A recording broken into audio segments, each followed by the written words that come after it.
में वो गुरुदेव अभी भी विद्यमान है और इसी सभा में सिंहासन पर वो विराजमान है, क्योंकि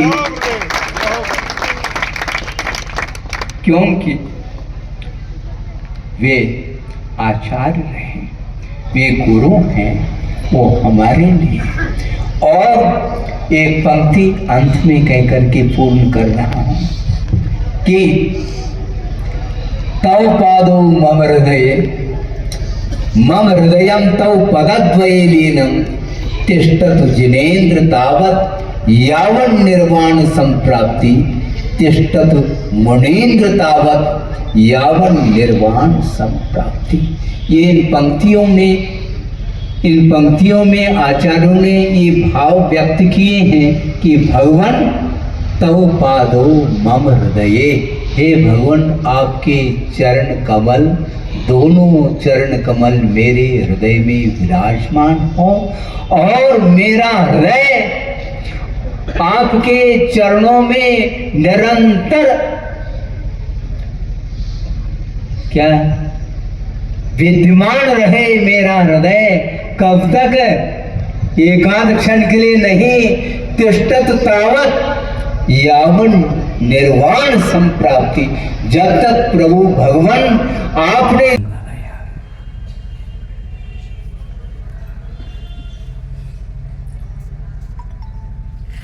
और इस प्रसंग को विषाद का प्रसंग इसलिए कहने में आ रहा है,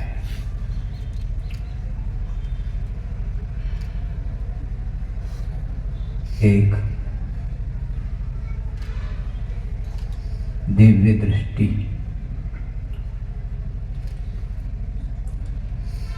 और आत्मदृष्टि के साथ जिनका जीवन चल रहा था और 50-55 वर्ष से बहिरंग साधना ही नहीं,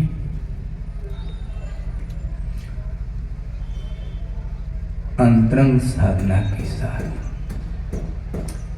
आत्म कल्याण के साथ, विश्व कल्याण की दृष्टि सामने रखते हुए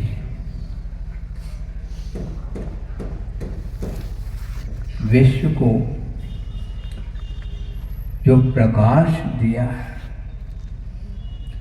वह प्रकाश अब ओझल नहीं हो सकता।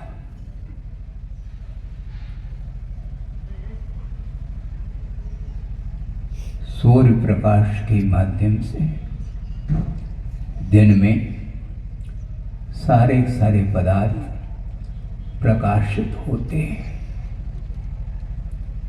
और सूर्य अस्त होने के उपरांत निशा में और सारे पदार्थ ओझल हो जाते हैं। किंतु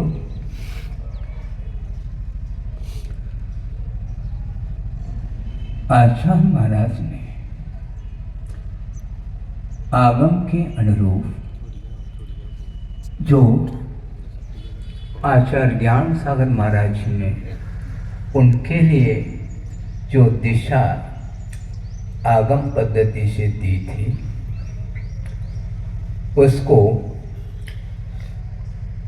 आत्मसात करते हुए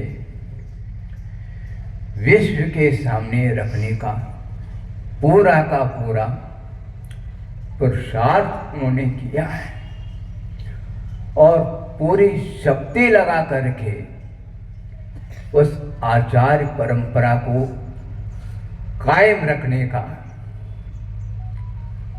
उन्होंने जो संकल्प लिया था, वह आज भी बरकरार, वह परंपरा विद्यमान है और रहेगी। मैं ज़्यादा यहाँ पर प्रवचन की दृष्टि से नहीं कह रहा हूँ।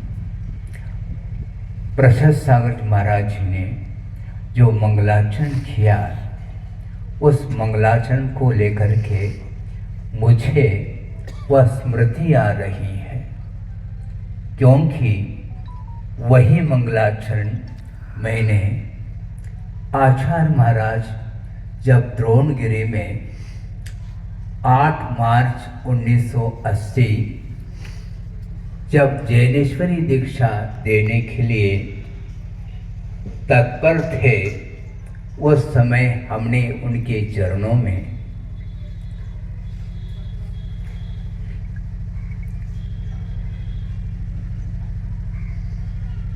इसी मंगलाचरण को करके उनके चरणों में अपने भावों को अभिव्यक्त किया था। गुरुव पांतुनो नित्यम ज्ञान दर्शन नायिका चारित्रार्णव गंभीरा मोक्ष मार्गोपदेश का। उपाध्याय परमेष्ठी मोक्ष मार्ग के उपदेशक होते हैं, किंतु आचार्य परमेष्ठी मात्र मोक्ष मार्ग का उपदेश नहीं देते, किंतु मार्ग पर चलने वाला जो शिष्य है, उस शिष्य के लिए जो चारित्र प्रदान किया जाता है आचार्य के द्वारा, उस चारित्र को निर्दोष पालन करने के लिए वे कटिबद्ध होते हैं। आचार्य पूजपा स्वामी हुए हैं, उन्होंने आचार्य के लिए कुछ विशेषण दिए हैं, उसमें से एक आध विशेषण आपके सामने रखना चाहता हूँ कि वह एक महत्वपूर्ण विशेषण ये है, परहित प्रतिपादन एक कार्यम, ऐसा कहा। आचार्य का मात्र एक ही कार्य हुआ करता है। एक का अर्थ मुझे ये अर्थ प्रतिभाषित हुआ था कि एक का अर्थ प्रमुख, किंतु अभी 2 साल पूर्व में कुंडलपुर में जो महोत्सव चल रहा था, उस समय इस प्रसंग आया था। उस समय आचार्य महाराज ने इस प्रसंग को सामने रखा था। उस समय उनके सामने मैंने